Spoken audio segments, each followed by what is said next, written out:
Hello friends, good morning. इससे पहले हमने क्या पढ़ा था, इंट्रोडक्शन ऑफ कम्युनिकेबल डिजीज और इसके बेसिक टर्मिनोलॉजीज के बारे में। अब हम जो कम्युनिकेबल डिजीज हैं उनको सेपरेटली एक एक करके पढ़ेंगे। तो आज हम क्या पढ़ेंगे, चिकन पॉक्स और स्मॉल पॉक्स को एक साथ पढ़ेंगे। आज कवर करेंगे चिकन पॉक्स और स्मॉल पॉक्स को। तो देखते हैं चिकन पॉक्स। तो चिकन पॉक्स का जो कॉजेटिव ऑर्गेनिज्म होता है वो वेरिसोला जोस्टर होता है, जिसको VZ भी बोलते हैं, varicella zoster. And incubation period क्या होता है, 7 से 21 दिन। इंक्यूबेशन पीरियड 7 से 21 दिन होता है इसका। हमने पहले की क्लास में इंट्रोडक्शन ऑफ कम्युनिकेबल डिजीज में हमने सब पढ़ लिया टर्मिनोलॉजीज की। इंक्यूबेशन पीरियड क्या होता है, कम्युनिकेबल पीरियड क्या होता है, और इन्फेक्टिव पीरियड क्या होता है, और जो भी टर्मिनोलॉजीज हमने इसीलिए पहले पढ़ लिया था। तो जो चिकन पॉक्स इसका कॉजेटिव ऑर्गेनिज्म वेरिसेला जोस्टर होता है और इसका इंक्यूबेशन पीरियड 7 से 21 दिन होता है।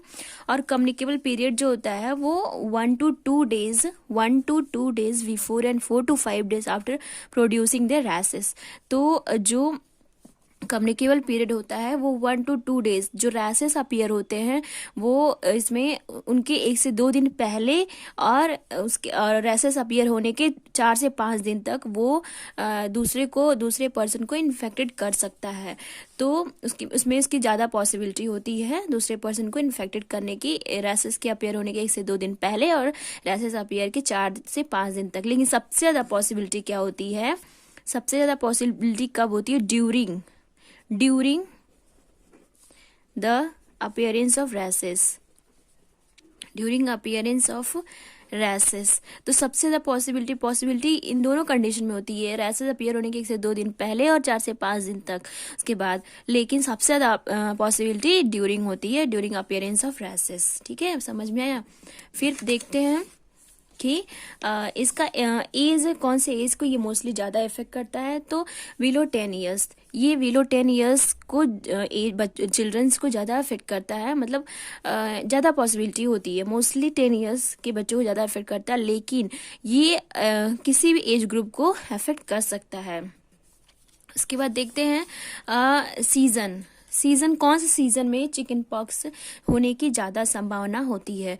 तो विंटर सीजन में सबसे ज़्यादा संभावना होती है जनवरी से जून तक। सबसे ज़्यादा संभावना जनवरी से जून तक विंटर सीजन में पॉसिबिलिटी होती है चिकन पॉक्स होने की। और रूट क्या है, route of transmission chicken pox का रेस्पिरेटरी सांस के थ्रू होता है। जैसे कि मोड ऑफ ट्रांसमिशन कैसे होता है, तो ड्रॉपलेट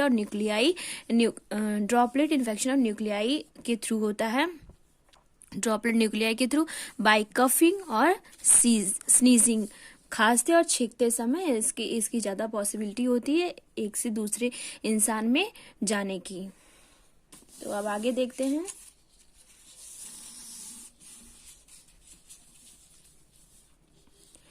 हम पढ़ेंगे स्मॉल पॉक्स के बारे में। तो स्मॉल पॉक्स, जो चिकन पॉक्स और स्मॉल पॉक्स के जो साइन एंड सिम्टम्स हैं वो लगभग सेम होते हैं। तो जैसे कि अगर हम जब उसका साइन एंड सिम्टम्स पढ़ेंगे चिकन पॉक्स और स्मॉल पॉक्स के, तो दोनों को कंपैरिजन करके पढ़ेंगे, कंपेयर करके, इससे हमें याद रहेगा, अच्छे से हम याद कर सकेंगे। तो पहले हम स्मॉल पॉक्स के बारे में पढ़ लेते हैं, फिर उसके बाद साइन एंड सिम्टम्स के बारे में पढ़ेंगे। तो कॉजेटिव ऑर्गेनिज्म स्मॉल पॉक्स की क्या है, वेरियोला वायरस, ये कॉजेटिव ऑर्गेनिज्म है स्मॉल पॉक्स का। और इंक्यूबेशन पीरियड है 7 से 17 दिन। चिकन पॉक्स का क्या था, 7 से 21 दिन, और इंक्यूबेशन पीरियड स्मॉल पॉक्स का क्या है, 7 से 17 दिन इसका इंक्यूबेशन पीरियड है। अब देखते हैं साइन एंड सिम्टम्स को। तो साइन एंड सिम्टम्स जो है वो चिकन पॉक्स और स्मॉल पॉक्स का साइन एंड सिम्टम्स हम दोनों को कंपेयर करके पढ़ते हैं। तो चिकन पॉक्स, मैंने कॉलम बना रखा है chicken pox and small pox का। तो इसमें 2 फेज होते हैं, चिकन पॉक्स स्मॉल पॉक्स के जो साइन एंड सिम्टम्स होते हैं इसमें 2 फेज होते हैं, pre eruptive phase and eruptive phase. तो प्री इरप्टिव फेज क्या होता है, जो मतलब अपीयर होने से पहले रैशेस जो होते हैं वो रैशेस के अपीयर होने से पहले का जो समय होता है प्री इरप्टिव फेज होता है। और इरप्टिव फेज क्या होता है कि रैशेस अपीयर होने लगता है जब रैसेस दिखने लगता है उसके बाद का फेज इरप्टिव फेज होता है। तो पहले देखते हैं प्री इरप्टिव फेज, और जिसको प्रोड्रमल फेज भी कहते हैं। तो प्री इरप्टिव फेज में मतलब जब रैसेस अपीयर हो रहा है, स्टार्ट हो रहा है, तो अभी मतलब अपीयर नहीं हुआ है, उसके पहले क्या होता है कि ये चिकन पॉक्स और स्मॉल पॉक्स में सेम साइन एंड सिम्टम्स दिखते हैं। जब अभी पर्सन अभी जो है वो इन्फेक्टेड हुआ है जस्ट, और उसमें लक्षण अभी दिखाई देने स्टार्ट हुए हैं, अभी रैसेस नहीं अपीयर हो रहे हैं। तो रैसेस अपीयर होने के पहले जो सिम्टम्स होते हैं, जैसे फीवर होता है, हेडेक होता है, बैक एक होता है और रेस्टलेसनेस होता है, ये वही सेम चीज फीवर, हेडेक, बैक, रेस्टलेस, ये सारे सिम्टम्स दोनों के स्मॉल पॉक्स, चिकन पॉक्स के सेम होते हैं। तो ये दोनों में सेम लक्षण दिखाई देते हैं। तो अब देखते हैं इरप्टिव फेज, जो रैसेस अपीयर हो रहे हैं तब उस समय के उस समय क्या हो, उस फेजेस में क्या होता है, कौन से साइन एंड सिम्टम्स दिखते हैं चिकन पॉक्स में और कौन से साइन एंड सिम्टम्स दिखते हैं स्मॉल पॉक्स में। तो आइए देखते हैं। जो साइट होता है, हाँ, रैसेस का जो साइट होता है वो इरप्टिव फेज में कहाँ होता है, ट्रंक पे होता है, ट्रंक पे और चेस्ट पे होता है। जो इरप्टिव फेज होता है उसमें जो रैशेस होता है वो कहाँ अपीयर होता है, ट्रंक पे और चेस्ट पे अपीयर होता है। और इरप्टिव फेज और ये स्मॉल पॉक्स में क्या होता है, जो रैशेस होता है वो फेस पे अपीयर होता है। तो हम इसको कैसे याद रख सकते हैं कि स्मॉल पॉक्स है ना, ये स्मॉल एस से है, तो एस तो स्माइली से हम ये याद कर सकते हैं, इस ऐसे से स्मॉल पॉक्स और ऐसे से स्माइली। तो हम स्माइली यानी कि फेस पे, तो फेस स्माइली जो है वो फेस पे होता है, तो ऐसे हमको हमेशा याद रहेगा कि स्मॉल पॉक्स यानी स्माइली यानी फेस पे रैशेस स्टार्ट होते हैं। और इरप्टिव फेज में हम कैसे हम इसको याद कर सकते हैं, जैसे कि ट्रंक और चेस्ट पे होता है। तो जो चिकन पॉक्स है, चिकन पॉक्स सी से स्टार्ट हो रहा है, सी से चिकन पॉक्स सी से स्टार्ट हो रहा है। तो यहाँ पे तो इससे हम याद रख सकते हैं कि चेस्ट पे रैसेस स्टार्ट होते हैं, या ट्रंक पे और चेस्ट पे। तो हम इसे ऐसे याद कर सकते हैं, सी से चिकन पॉक्स यानी चेस्ट पे रैसेस स्टार्ट होते हैं, और एस से स्मॉल पॉक्स यानी स्माइली कहाँ होता है, फेस पे, तो ऐसे फेस पे रैसेस स्टार्ट होते हैं। तो ऐसे हम इसको याद कर सकते हैं, हमेशा ऐसे याद रहेगा। अब क्या होता है, प्लियोमॉर्फिज्म। प्लियोमॉर्फिज्म क्या होता है, पहले आप ये जान लीजिए कि प्लियोमॉर्फिज्म जो है वो प्लियोमॉर्फिज्म जो है वो चिकन पॉक्स में प्रेजेंट होता है और स्मॉल पॉक्स में एब्सेंट होता है। तो प्लियोमॉर्फिज्म क्या होता है कि मैं बताती हूँ कि all stage of rashes present at a particular time period. तो प्लियोमॉर्फिज्म ये होता है कि जो सारे रैसेस हमने पिछले क्लास में पढ़े थे, ये macules, papules, vesicles, pustules and scar जो होते हैं, जो हमने पिछले क्लास में पढ़ा है इंट्रोडक्शन क्लास में, तो ये सारे जो रैसेस होते हैं वो जिसको हम प्लियोमॉर्फिज्म बोलते हैं, वो चिकन पॉक्स में प्रेजेंट होते हैं और स्मॉल पॉक्स में एब्सेंट होते हैं। अब आगे देखते हैं सेंट्रीपेटल डिस्ट्रीब्यूशन। जो सेंट्रीपेटल डिस्ट्रीब्यूशन क्या होता है, वो जो सेंट्रीपेटल डिस्ट्रीब्यूशन जो होता है वो चिकन पॉक्स में होता है, और सेंट्रीफ्यूगल डिस्ट्रीब्यूशन वो स्मॉल पॉक्स में होता है। तो सेंट्रीपेटल डिस्ट्रीब्यूशन में क्या होता है कि जो रैसेस होते हैं पेरिफेरी से लेके सेंट्रल तक जाते हैं, और सेंट्रीफ्यूगल में मतलब स्मॉल पॉक्स में सेंट्रीफ्यूगल डिस्ट्रीब्यूशन होता है, इसमें जो रैसेस होते हैं सेंटर से लेके पेरिफेरी तक जाते हैं, एक्सट्रीमिटीज तक, एक्सट्रीमिटीज। तो इसमें सेंट्रीपेटल में क्या होता है कि जो रैशेस होते हैं वो पेरिफेरी एक्सट्रीमिटी से सेंटर की तरफ जाते हैं, और सेंट्रीफ्यूगल में जो स्मॉल पॉक्स में प्रेजेंट होता है वो रैशेस जो होते हैं वो सेंटर से लेके एक्सट्रीमिटीज तक जाते हैं। तो ये हमने देखा इतना। अब नेक्स्ट देखते हैं, next sign and symptoms. Next sign and symptoms है चिकन पॉक्स का। ये चिकन पॉक्स है, चिकन पॉक्स, स्मॉल पॉक्स। तो नेक्स्ट साइन एंड सिम्टम है, तो इसमें जो रैशेस होते हैं यूनिलोबुलर होते हैं, सुपरफिशियल होते हैं, ये एक गोले के अंदर ही होते हैं, और इसमें ये जो और स्मॉल पॉक्स में मल्टी लॉबुलर होते हैं। इसमें क्या होते हैं कि डीप सीटेड अम्लिकेटेड रैशेस टाइप के होते हैं, जैसे कि मल्टी लॉबुलर, और अंदर की तरफ धंसे हुए होते हैं, जैसे कि अंदर की तरफ ऐसे धंसे हुए होते हैं। तो ये स्मॉल पॉक्स में होते हैं। चिकन पॉक्स में यूनिलॉबुलर होते हैं और मल्टी लॉबुलर जो होते हैं वो स्मॉल पॉक्स में होते हैं।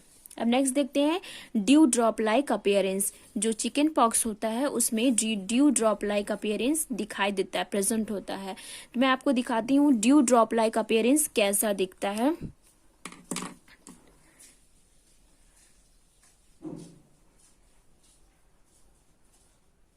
तो ड्यू ड्रॉप लाइक अपीयरेंस देखिए, ऐसा ड्यू ड्रॉप लाइक अपीयरेंस होता है। ये होता है ड्यू ड्रॉप लाइक अपीयरेंस, जो चिकन पॉक्स में ऐसे दिखाई पड़ते हैं, ऐसे ड्यू ड्रॉप लाइक अपीयरेंस होता है। ये ड्यू ड्रॉप लाइक अपीयरेंस है। तो अब नेक्स्ट साइन एंड सिम्टम कौन सा है? इन्फ्लामेशन जो होता है, वो जो रैशेस होते हैं उनके किनारे किनारे जो होता है वो इन्फ्लामेशन जो होता है वो प्रेजेंट होता है, स्मॉल पॉक्स में एब्सेंट होता है।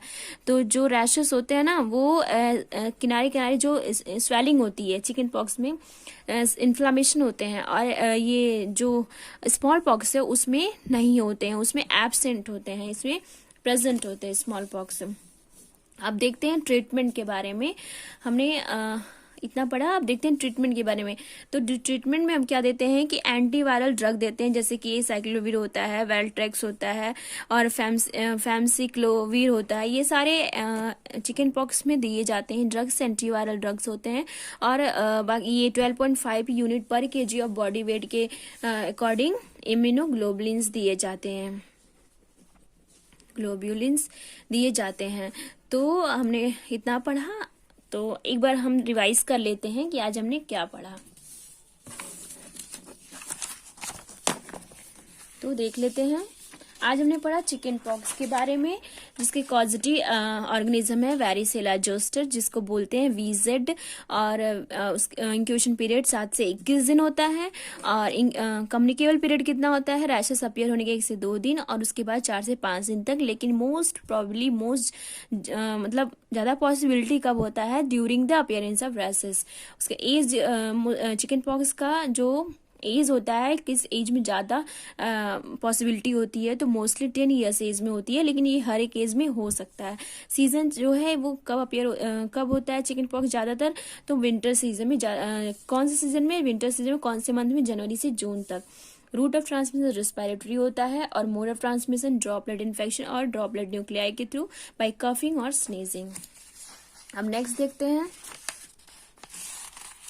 नेक्स्ट हमने क्या पढ़ा? Small pox. तो स्मॉल पॉक्स में इसका कॉजेटिव ऑर्गेनिज्म क्या है? Variola virus. इंक्यूबेशन पीरियड 7 से 17 दिन। और साइन एंड सिम्टम्स क्या है चिकन पॉक्स और स्मॉल पॉक्स के? तो साइन एंड 2 फेज होता है, pre eruptive phase and eruptive phase. Pre eruptive phase यानी रैशेस अपीयर होने के पहले, और eruptive phase during rashes appear होता है तब, उसके बाद।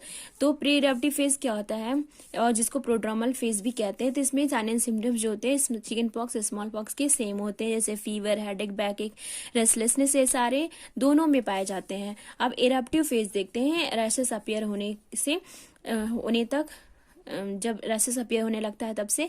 तो इसमें जो रैशेस होते हैं वो ट्रंक पे और चेस्ट पे अपीयर होते हैं, जैसे जिसको, और इसमें स्मॉल पॉक्स में जो है रैशेस फेस पे अपीयर होते हैं, वो हम स्माइली, ऐसे स्मॉल पॉक्स और ऐसे स्माइली का होता है फेस पे। इसे हम याद रख सकते हैं कि जो रैशेस होता है वो फेस पे अपीयर होता है स्मॉल पॉक्स में, और चिकन पॉक्स सी से चिकन पॉक्स, सी से चेस्ट।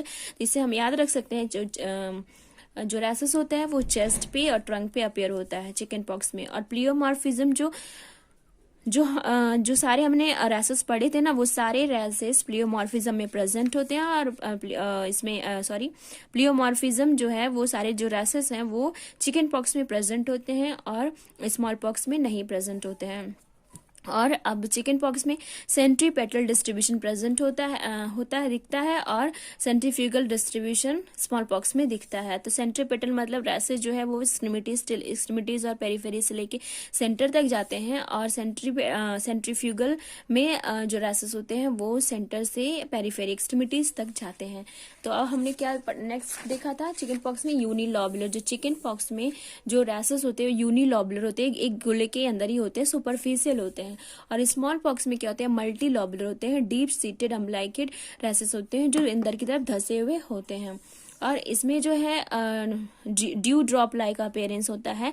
मैंने दिखा भी दिया कि ड्यू ड्रॉप लाइक अपीयरेंस कैसा होता है चिकन पॉक्स में। ड्यू ड्रॉप लाइक अपीयरेंस, ये क्वेश्चन पूछे जाते हैं कि कौन सा अपीयरेंस, ये आपको याद रखना है कि ड्यू ड्रॉप लाइक अपीयरेंस जो होते हैं वो चिकन पॉक्स में दिखते हैं। और जो रैसेस होते हैं चिकन पॉक्स में उसमें सराउंडिंग इन्फ्लामेशन दिखते हैं, और स्मॉल पॉक्स में नहीं दिखते हैं इन्फ्लामेशन। फिर हमने पढ़ा ट्रीटमेंट के बारे में। तो ट्रीटमेंट में क्या है कि एंटीवायरल ड्रग्स देते हैं, जैसे साइक्लोवीर, वाल्ट्रिक्स, फैमसीक्लोवीर, ये सारे हम एंटीवायरल ड्रग्स देते हैं। और इम्यूनोग्लोबुलिन्स देते हैं 12.5 यूनिट पर केजी ऑफ बॉडी वेट, इसके अकॉर्डिंग हम इम्यूनोग्लोबुलिन्स देते हैं।